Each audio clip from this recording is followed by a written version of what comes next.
So some of the topics that are really relevant to the times today that we're covering is one is de-escalation,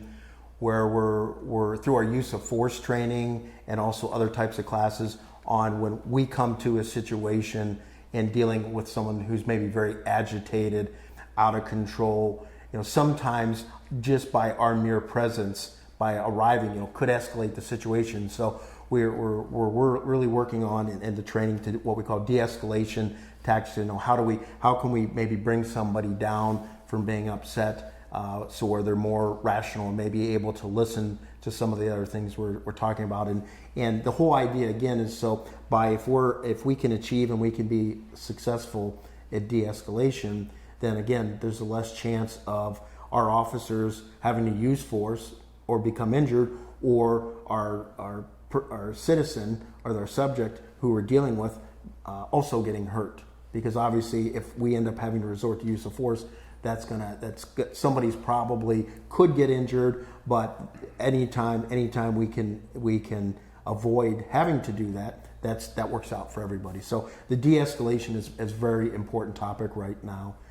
Another one, obviously we know that mental health, it's really a high priority topic in our society right now. We've known for the last few years in law enforcement that a lot of the people that we come in contact with do experience mental health issues, and a lot of times we have to again learn and figure out how to navigate when dealing with these individuals, so that again, de-escalation is probably going to be one of those things used with mental health situations, but the idea is maybe getting them help, because we know by taking a mental health person to jail is not going to be the best outcome for them. Now there's times we may not have the alternative because if a criminal action has happened, but I can tell you that it's a high priority on our list of topics to train for is mental health, and it's something that the state academy also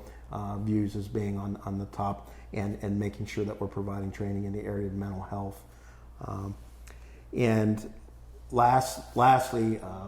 implicit bias. That's another topic that has been recognized by our state of Iowa, and